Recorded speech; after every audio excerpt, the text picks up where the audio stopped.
ntabwo umuntu yahangara ngo atangire inzu ayigeze hejuru, ntabwo yari yambere asenye, nta nubwo yari yakabisinya ya gatatu, ahubwo asenyera abantu abahombye mu rwego. Rero uyu muyobozi twe nto tumushaka, nawe nashaka nyice, nashaka zabimenye ibyo navuze, kuko narabyumva kuri radio wenda cyangwa byumve n'ahandi, nabonye mwanteze icuma ntawe nkizi, ariko nashaka ntwara ko ndi kwishinganya muzamenye ko yanjanye, ariko ibintu akora ntabwo ari byiza, nta mutoge no mumwishimira. Iki gikorwa cyandunguye, wenda igihugu cyacu kigendera ku mategeko, ari ngo kuvuga ngo ngiye gitifu nawe duhite dutanga ibimenyetso aka kanya by'ahantu nicaranye nawe mu tubare harahari. Niba mvugisha kuri se urabona umuntu yaza kugukorera ikintu ndakintu umupfa gitifu si data wacu, ndacyapfana na nzira, ndacyapfana na sogokuruza, ni umunyaruhengeri, njyewe ndi umunyarubavu. Uratekereza ko yangorera ibi bintu gutya ndakintu dupfa? Nakwigirira nuko narabuze ubwo naratemeye narayamanise.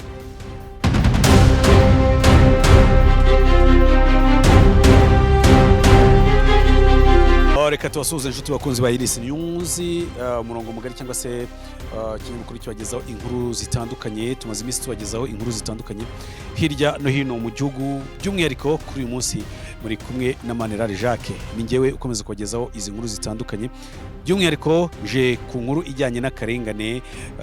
Ni mu karere ka Musanze, mu murenge wa Musanze, ni mu kagari ka Rwambogo, akagari umudugudu ni umudugudu wa Buhunge.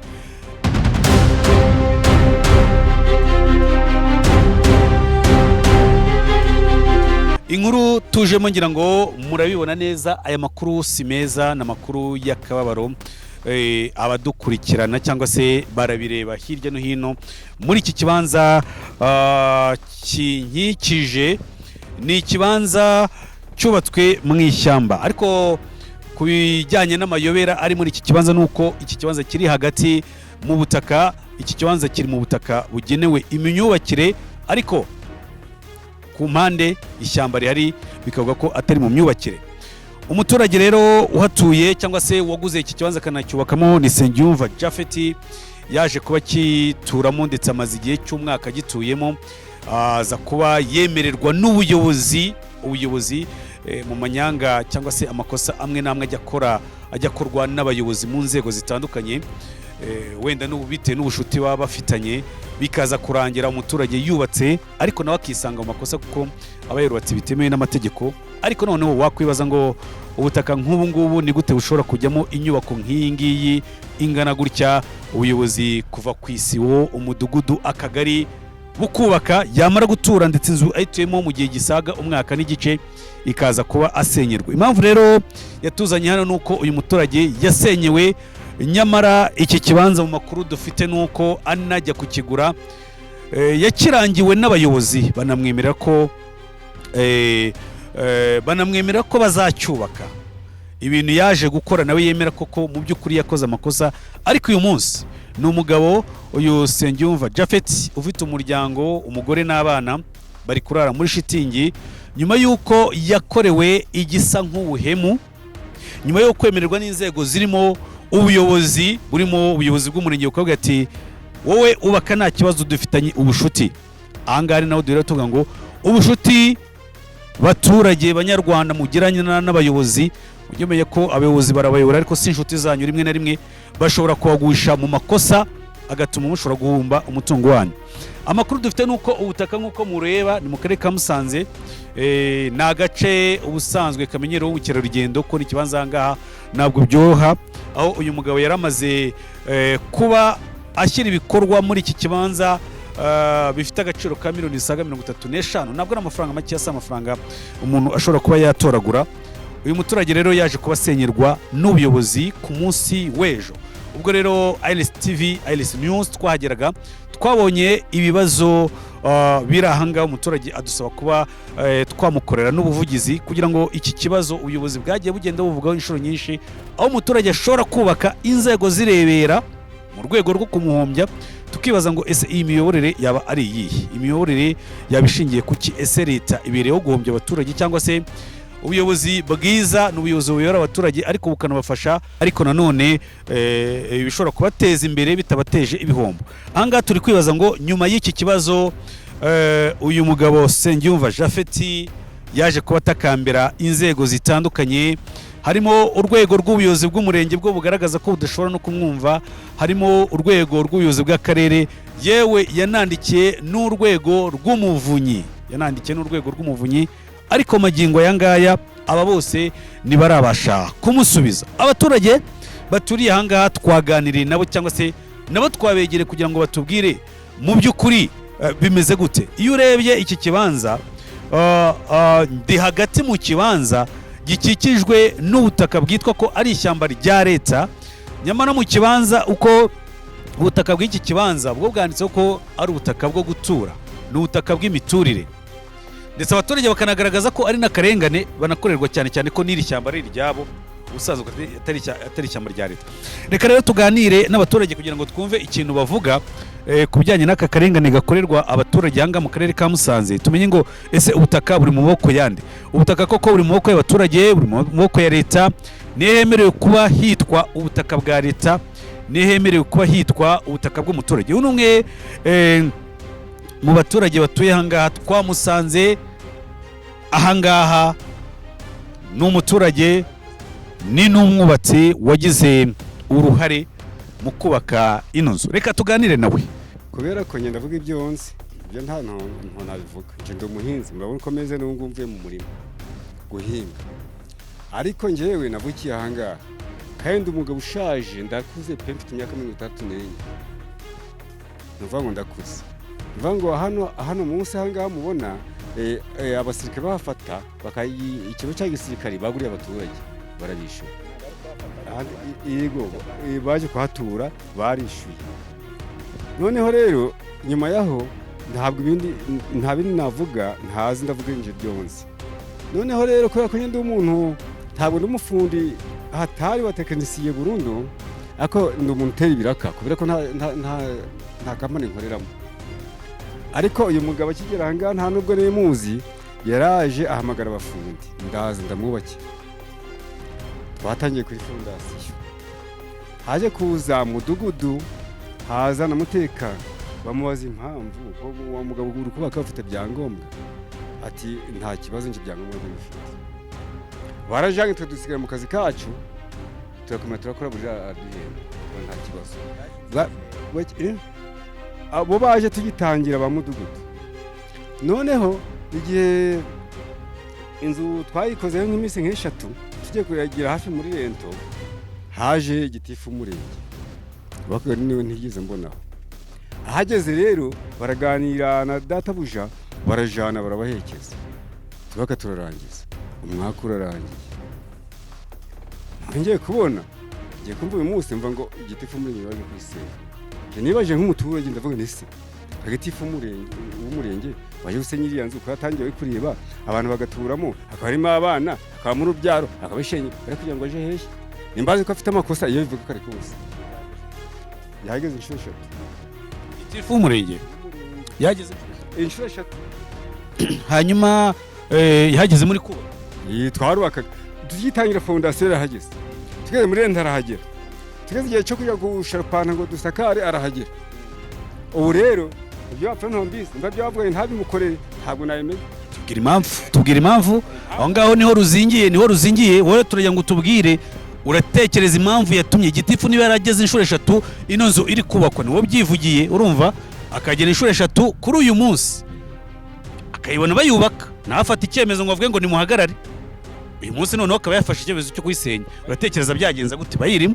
Nje rero mu bitekerezo byanje uko ntekereza, uko nabitekereje nje uko nabibonye, ariko ni mu bwenge bwanjye, kubera ko ndi umuturage ntabwo nize, nta niki muri kubona ko mvuye mu myumvire ko ni hari ukuruzi. Yego ukuri nje nareba, ariko nukureba ntabwo ari ukuri nzi kuko ntamenye ibyo bavuganye. Ariko kubera ko asanzwe dutangira akamurekeza bakajana, ibyo bavuganye ntabwo mbizi.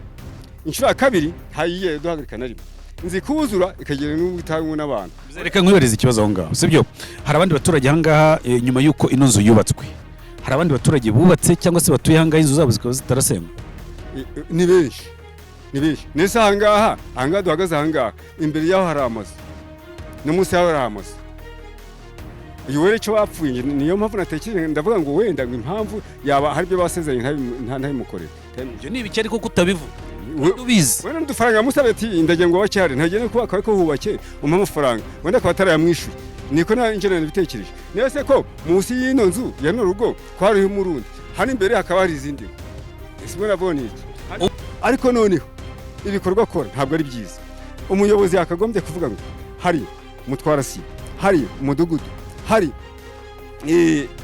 gitifu w'akagari bikajya kuba umurenge ntabwo umuntu yahangana ngo atangire inzu ayigeze hejuru ntabwo yari yambere asenye nta nubwo yari yakabise na gatatu ahubwo asenyera abantu abahombye mu rwego rero uyu muyobozi twe nto tumushaka nawe nashaka nyice nashaka azabimenye ibyo navuze kuko narabyumva kuri radio wenda cyangwa byumve n'ahandi nabonye mwanteze icuma ntawe nkizi ariko nashaka ntwara ko ndi kwishinganya muzamenye ko yanjanye ariko ibintu nakora ntabwo ari byiza nta mutoge n'umwe mwishimira na n'ubu ngubu twakoraga inteko buri wa kabiri kubw'amagambo yivugiye mu nama ubwe nta baturage bakiboneka mu nama mu nteko buri wa kabiri twakoraga inteko ariko ntibakibonekamo kubera uyu mugabo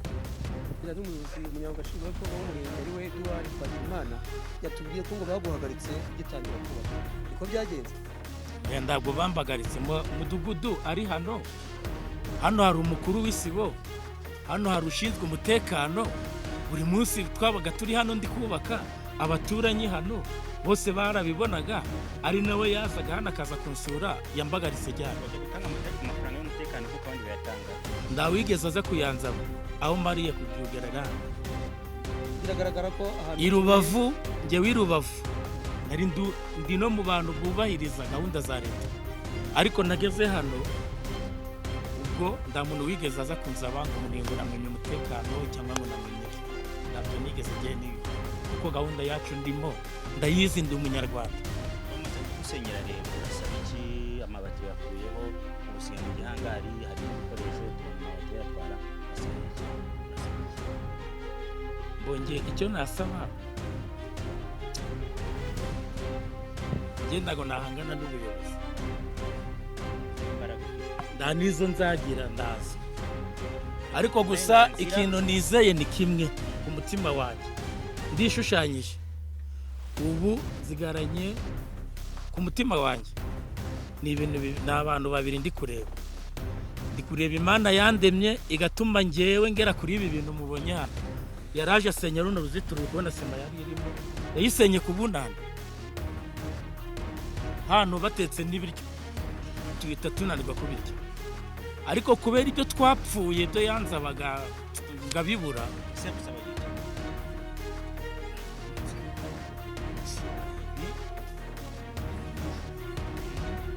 niba mvugisha kuri se urabona umuntu yaza kugukorera ikintu ndakintu umupfu gitifu si data wacu ndacyapfana na nzira ndacyapfana na sogokuruza ni umunyaruhengeri njyewe ndi umunyarubavu uratekereza ko yangorera ibi bintu gutya ndakintu dupfa nuko narabuze ubwo narabyemeye narayamanitse noneho tubwire hano kuko ni mu mashyamba biragaragara ariko iburyo n'ibumoso haruguru no hepfo hari abandi baturage icyo badasenyerwa hagasenyerwa wowe nyine nicyo kibazo gihari ikindi wowe uretse ko ari n'akarengane karenze hano hantu mwese muhagaze hano ho yaje gusenya na n'ubu hari gusenya iyi UPI ya hano yanditsweho gutura icyangombwa ndagifite n'ejo bundi imyaka ingahe yari idasorewe nagiye kuyisorera naberetse na borodero nagiye gusorera ejo bundi ibyo byose arabizi ikintu kibabaje nitabaje inzego zose aho ngeze ngasanga yahageze nagiye kumuvunye uraba muve mu rukumva ariko ngerera bahise bahamagarana kuri historique ajya konzi ku u Rwanda ruri mu gihugu kireba kure yego nagiye kumuvunye ngewe nasaze nagiyeyo yaje kunzenyera ahita bahamagarana bicaye gucya barahamagarana arangije araza aranyigamba ngo buno rongo wamaze kugenda ahantu hose ubu ngasigaye buno kukwemeza ibyo ni ibintu biraho ndago ngiye imbere yo Rwanda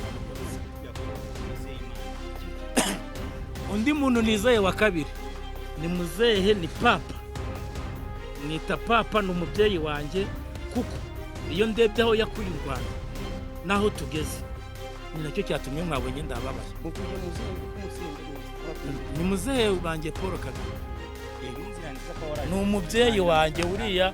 twari muri Kongo Abo bantu babiri ndibo ndegerejeho ubufasha, babiri harimo Imana hakaba na Perezida Paul. Ndegereje igisubizo cy'Imana igomba kumva.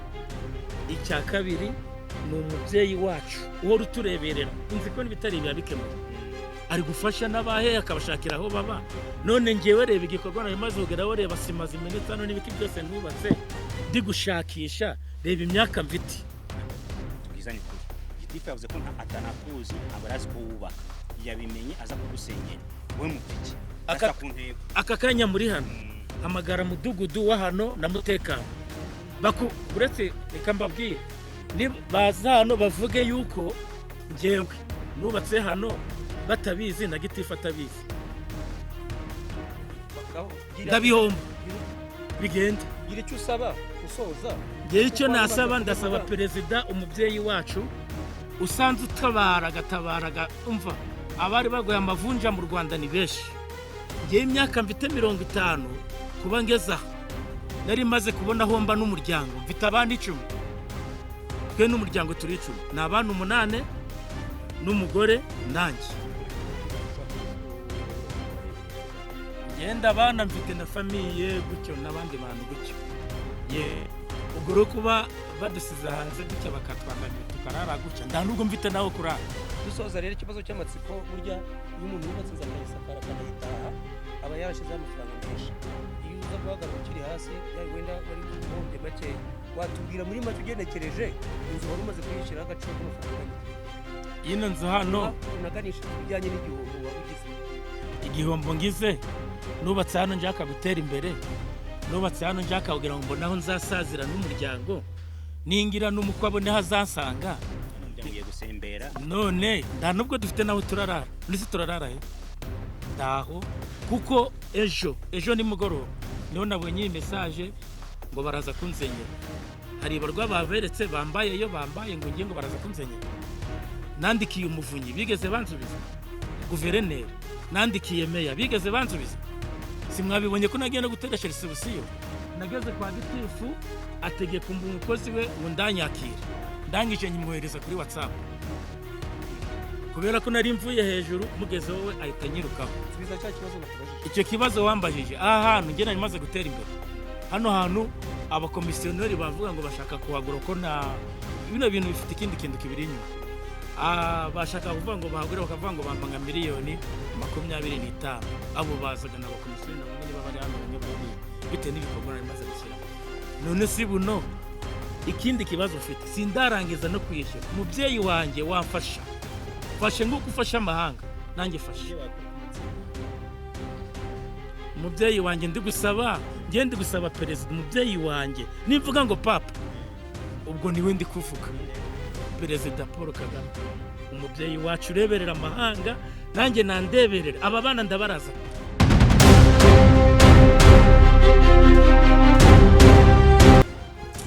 Ijambo rya mbere navuga nkimara kubona ibi ngibi, hari ikintu turi kugenderaho muri iki gihugu kivuga ngo umuturage ku isonga. Ariko umuturage ku isonga muri uyu murenge, niba ari uyu nguyu gusa, niba ari n'abandi, ariko ndabona umuturage niba uyu muturage ku isonga rwose ntabwo ari ku isonga, ni ku musonga. Uyu muturage ari ku musonga kuko ikintu ntiyumvisha, uru Rwanda turimo ukurikije uburyo rwubatse, uhereye ku isibo, kwanza uhereye mu rugo kugera ku rwego rw'igihugu, amakuru nta hantu ajya acikira. Ubwo rero niba mu by'ukuri inzu yarubatswe kuva muri fondasiyo ukagera kuri elevasiyo ukagera kuri rento, inzu ukayikinga, inzu ukayisakara, ukayikorera finisaje, inzu ukayitahamo hagashira umwaka, ntabwo niyumvisha niba egizegitifu w'umurenge ayo makuru atarayazi ko uwo muntu ari mu murenge. Riyeriye ibyo bintu ntabwo bibaho.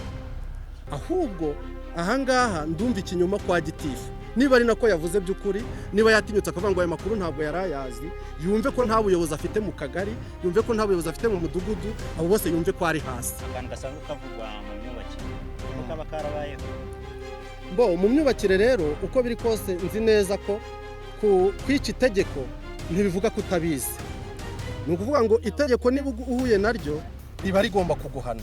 Ariko noneho ikintu kiriho, njye ndabona amakosa afite abantu babiri. Icya mbere afite ubuyobozi guhera ku mudugudu, guhera ku isibo kugeza ku bafashe igikorwa cyo gusenya, niba ari n'akarere, niba ari n'intara, niba ari n'igihugu, simbizi. Ariko abo bantu bose bafite ubuyobozi kuko bakabaye barahereye hasi bigisha umuturage. Sinumva neza ko umuturage yananiranye kuva muri fondasiyo kugeza inzu isakawe, kugeza itashywe, akaba yarayimazemo umwaka n'igice. Uwo muturage niba yarananiranye afite ahandi yakabaye ari, ntabwo yakabaye ari muri iyi nzu. Ubwo rero ibi bintu bibaye, mpamya ntashidikanya ko uyu muturage ntabwo ari ku isonga ahubwo ari ku musonga.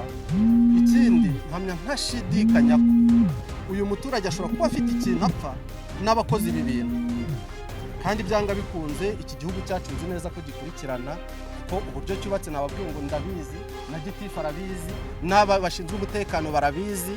Mpamya ntashidikanya ko ibi bintu bidakwiye kurangirira ahangaha, kuko umuntu niba afite abana bakamwirukana ngo nagende ajye hanze y'aho yaruhiye kandi babibona, niba yarakoze n'amakosa akaba yarigishijwe mbere, amakosa ibintu bikarangira ntibigombe kugera ahangaha. Ndiba barategereje ko ibintu bigera ahangaha, harimo ubugome ndengakamere, mpamya ntashidikanya ko niba gitifu nawe afite inzu, sinzi niba ayifite cyangwa se niba atayifite, ariko ntabwo wagera kuri uriya rwego utayifite kuko natwe turazifite. Tubona ko ari ikibazo gikomeye cyane kubera ko uyu muturage 2024 yari ari kubaka, none ubu turi 2025, uyu munsi nibwo batangiye gusenya. Rero ukumva ni ikibazo gikomeye cyane ku muntu umaze umwaka yubaka, kandi byibura umuntu atangira kubaka mu cyumweru cya mbere bakaba batangiye kumenya ahantu ari kubaka hariho, kubera ko abamena ibikoresho by'amatafari n'amabuye n'abantu baba babibona. None kuba uyu munsi baje gusenya, ukumva ni ikibazo gikomeye cyane. Ibyo kumusenyera mbibonye kano kanya, ibyo kubaka, ibyo kumubuza ntago, ibyo kumubuza bari kumubuza mu kwezi kwa mbere agitangira kubaka, ntago bari kumubuza umwaka urangiye. Uyu mugabo kimutwara ntako cyabura, urabona yose nta mafaranga bari gusenya bashyira hasi, ngo nawe uri kumva ko atabura ikibazo. Umuturage uko mbibonye nibyo mwatorewe, hariko mbibona abayobozi bandi ba mudugudu nanga b'umutekano ibi bikorwa byatangiye batabizi, ngo babaha amakuru y'uko izi nzu ziri kubakwa. Hari byo mvuga nti abaturenganya na ba mudugudu dutora na ba mutekano.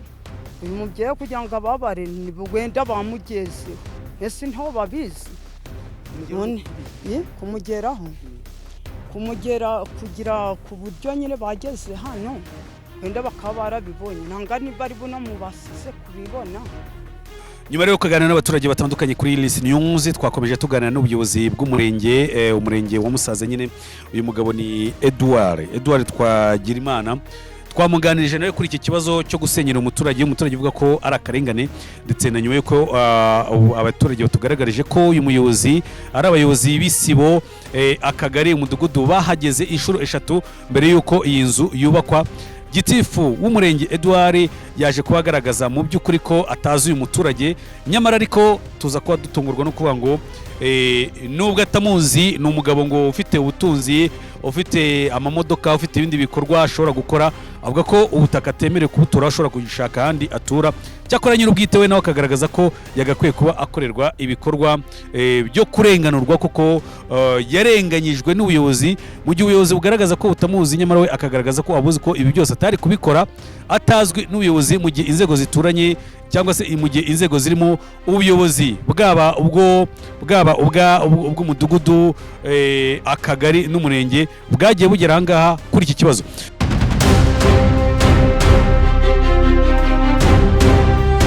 Ntabwo ari kurengana kuko yishe amategeko ajyana n'imyubakire, ariko yagiriwe inama yagiriwe zose ntiyazishyira mu bikorwa, ahubwo akomeza akomeza kubaka mu makosa. Ariyo mpamvu byabaye ngombwa ko tuza gushyira mu bikorwa cy'itegeko riteganya. Hahagurutse akarere nk'uko bigaragara n'inzego z'umutekano, bigaragara ko ari igikorwa ni icyemezo cyafashwe n'inzego nk'ubu. Umurenge mwamara bikoze hiki umurenge twaramwegereye tumwereka amakosa ari gukora, aho kugira ngo yumve inama tumugira. Icya mbere, aho yubaka hagenewe amashyamba, muri ayo mashyamba rero ntabwo hemerewe gutura. Icya kabiri, iyo yaje kubaka nta cyangombwa agira. Mbere yo kubaka usaba icyangombwa, ntacyo agira. Tumusabye rero kumumenyesha ko aho yubaka hadakwiye, niko we yagiye agacunga buri munsi aza agira ibikorwa akora, agira ibikorwa yongeraho. Ari nayo mpamvu ubugenzuzi bw'imyubakire ku rwego rw'akarere narwo rwaje rumuhagarika mu buryo bw'inyandiko, umusaba guhagarika ibintu arimo akora, yongera ku by'umurenge wakoze. Ibyo ntabyo arabyanga, ahubwo ahitamo guhatana, basa n'ushaka kuburana. Kuburana kwe rero niko kwavuyemo ko n'inzego z'akarere zisuzuma ikibazo cye. Yarabandikiye, akarere karamumenyesha ko ibyo yakoze ari amakosa, ndetse kanamwandikira n'ibaruwa kamumenyesha ko yagira uruhare mu kubyikuriramo. Ibaruwa zirahari. Iyo byose ntiyabyubashye. Atabyubashye rero nibwo hafashwe umwanzuro ku rwego rw'akarere ko iyo nzu ikurwaho, kubera ko inzira zose zo kumenyesha nyirayo kuyikuriraho, kubaha amategeko zose zananiranye. Kuba gitifu mwarimu mukomoje ku kijyanye n'uko nta cyangombwa agira, cyane ko hano hagenewe mu mashyamba, ariko abaturage bafite imyumvire. Nawe ubwe afite icyangombwa cyanditseho imiturire. Iryo busanya ry'ibyo byangombwa akarere karagaragaza, cyangwa se serivisi ishinzwe ubutaka igaragaza ko hano ari mu mashyamba. Uba afite icyanditseho ko ari imiturire. Ibyo bintu bihura bite mu nibyo tubabwira mu bukangurambaga dukora mu nama zitandukanye. Nibyo tubabwira ko ibyo, kubera ko ibarura ry'ubutaka riba, hari ibigenda bihinduka ku mikoreshereze y'ubutaka. Ibyo bigenda bihinduka rero, umuturage izaje y'ubutaka cyangwa se igishushanyo mbonera cyagenewe imikoreshereze y'ubutaka bigenda rero bihinduka. Icyo agomba gukora, nicyo ubukangurambaga twe dukora, ni ukubabwira ko igihe cyose ugiye kubaka uhera ku gusaba icyangombwa cyo kubaka. Iyo utazi kubyirebera ngo uvuge uti ahangaha hakoreshwa hati ubutaka, iyo ugiye gusaba icyangombwa cyo kubaka ni naho umenyera ko ubutaka bwawe bwemere ko ari imiturire, cyangwa se ari amashyamba, cyangwa se ari ibindi buhinzi n'iki. Aho rero no kuba yararenze ku icyo cyo gutangira inyubako atagira icyangombwa, mpamya ko yari abizi ko ari gukora amakosa, yari abizi neza, kuko gukomeza kugaragaza ko afite icyangombwa icyo aho gutura kandi twaramubwiye neza muri master plan igiteganijwe, ni ugushaka guhatana ku bwenge. Ibyongeye kandi n'icyangombwa ntekereza ko nacyo kitamwanditseho, ntabwo ari icye. Ntabwo cyanditswe kuri we. N'uwo yaguze nawe ntarahinduza, ariko n'ubundi nawe bafite n'ibibazo nabyo turimo dukurikirana.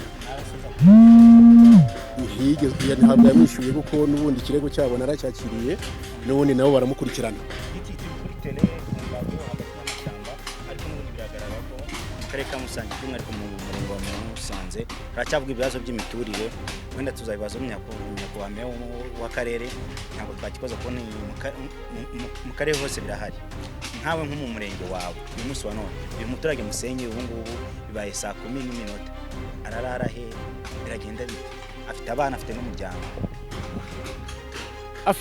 Ntekereza ko icya mbere ni umuntu utabuze ubushobozi arabufite. Ikindi yarategujwe afite ibaruwa mwamwana kuhera no kubarwa z'akarere, amenyeshwa ko agomba kwikuriraho, byose arabizi. Ikindi twamutumyeho ndetse n'ubuyobozi bw'akagari tuza gukora iki gikorwa, twaramuteguje. Ibintu urabona inzu yari yaruzuye, yarasakaye, kandi iyo umuntu agiye kubaka arabanza agakora fondasiyo, agasiza ikibanza. Aho kugira ngo muhombye umuturage, kuki mutamuhagarika izo mbaraga mwakoresheje uyu munsi, kuki mutazikoresheje icyo gihe agisiza ikibanza? twarazikoresheje turamubwira tuti urukubaka ibitari byo urukubaka mu makosa hagarika izo nyubako zawe uko rero acunga mu buryo bwo kurusha n'ubuyobozi no kutumvira nuko nguko murabona ko yageze aho ngaho izi nzu yashise ashyira imbaraga ku nzu imwe acungana n'ama weekendi agakora iki kuko tumuhagarika uko mubona ziriya nzu iriya ntiyari isakaye zose zari ziri ku rwego rwo hasi ku buryo guhagarika ibikorwa byari bimworoheye ubwo rero uko niko yagiye acunga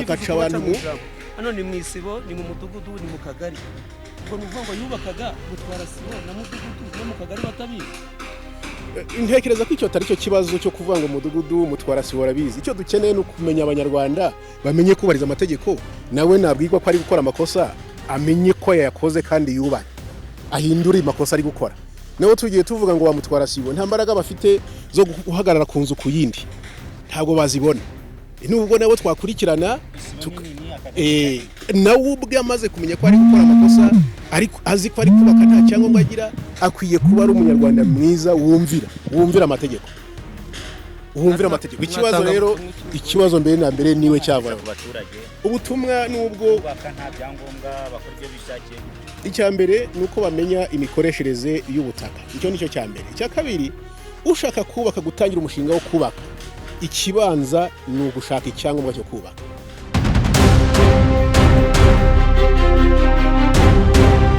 uyu ni umusaza wundi twegeranye ahangaha uyu musaza atuye muri bino bice nawe twamwegereye mu by'ukuri ni mu mvura nyinshi turamwegera kugira ngo tubashe kumenya mu by'ukuri ikibazo kiri hano giteye gute amakuru yahangamze amakuru ni meza ariko ntabwo ndi umuyobozi navuze ko uri umuturage amakuru ni meza none se mu by'ukuri utuye ahangaha urebye ni ahangaha ariko ntuye umurenge wa Cyuve ni umurenge wo mu karere ka Musanze hano turi ni muri Musanze mu karere ka Musanze mu murenge wa Musanze hanyuma hano wageze gute rero nanjye nahageze nk'umunyamakuru nitwa Setora Janvier nakoreye ibinyamakuru byinshi ariko icy'ingenzi nakoreye ni ikinyamakuru Orinfo yaje kuba RBA imyaka 11 muri make tuvuge ko uyu munsi uri mu nkuru zitwa investigation story hano rero hari umuturage inkuru icukumbuye dukurikiye bamenye investigation story yego hanyuma rero noneho uzi byinshi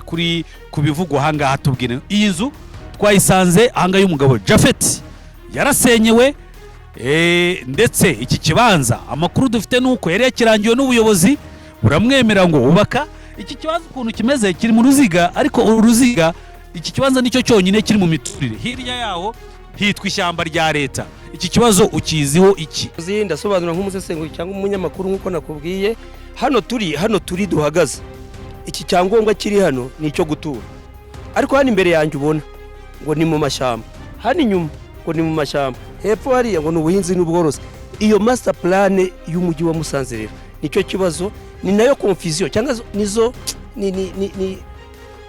niyo myumvire ikiri mike abaturage batumva ni gute uturana n'umuntu mwadikanije umwe akagira icyangombwa kiriho amashyamba undi akagira icyangombwa kiriho ubuhinzi n'ubworozi undi akagira icyangombwa kiriho gutura nyabuneka abantu bo mu butaka nibo bagombye gukemura iki kibazo uyu muturage yubatse avuga ko afite icyangombwa cyo gutura afite icyangombwa cyo gutura Senyumva Japhet afite icyangombwa kiri mu miturire ariko ntabwo yahawe uburenganzira bwo kubaka ntabwo nshatse kuvuga autorisation de bâtir imikoreshereze y'ubutaka handitseho gutura icyo cyangombwa niko cyanditseho nicyo mvuga ntabwo ari autorisation de bâtir ndi kuvuga ni uvuga ngo umwe afite icyangombwa imikoreshereze y'ubutaka ngo ni amashyamba hano imbere inyuma hano ngo ni amashyamba hepfo hano ngo ni ubuhinzi n'ubworozi hano ngo ni ugutura abo mu butaka muzadusesengurira ako kantu reka noneho nsoze uretse kumbaza nabona gushaka kumbaza reka nsoze aho duhuza ibi bintu bibiri umuturage afite imyumvire mikeya atandukanye n'umuyobozi bayobozi inteko z'abaturage tujyamo buri munsi mwari mwasobanurira abaturage ko ibyangombwa bahawe mbere byahindutse kubera master plan y'umujyi umuturage cya kibitse uko bakimuhaye ibyo banditseho mbere n'ibyazi niyo mpamvu abyuka mu gitondo agafata ibikoresho kubaka kandi yaritangiye kubaka muhagarike hano ntibyemewe kubera hano ni mu mashyamba, ni ubuhinzi n'ubworozi, ibintu nk'ibyo. Iyo utamubwiye umuturage arakomeza, byaba biteye isoni gusenyera umuntu wubatse inzu akayimara mu mwaka n'igice. Yari yubatse atari mu kirere, wayubakira ahantu ayizane ku mapine ayitereka aho ngaho. Hanyuma iki kibazo dusoza, utekereza ko hari ruswa yaba yarajemo? Nkurikije ibyavugirwaga aha ngaha muri uyu murenge wa Musanze n'abaturage, ntabwo nari mpari njyenyine, benshi bari yewe na gitifu aranga babimubwiye. Hari abavuze ngo yasabye ingurube ebyiri barazimwima, hari abavuze ngo basangiye za brochette n'inkoko, ngo n'ibiryo hano muri urugo yarariye. Kandi kera bacaga umugani mu Kinyarwanda ngo urugo urugata wanywereyeho ntabwo uruhemukira, uruhemukiye ugira ikibazo. Reka rero tugare ku musozo w'ikiganiro cyangwa se inkuru yacu. Ni Iris News, mukomeje gukurikirana inkuru nk'izi ngizi ku bijyanye n'ubuzima cyangwa se imibereho y'abaturage ku karengane. Tuzakomeza kugenda tubakurikiranira no mu bihe bisanzwe. Ni inkuru rero n'ubundi zidafite aho zihuriye n'iza politiki, ariko zijyanye n'akarengane ho mu byo twemera ko umuturage akwiye kuba ku isonga, adakwiye kuba arenganwa n'ubuyobozi. Reka mbashimire cyane, nge mwakurikiranaga na Imana Jacques. Bye bye and ciao ciao.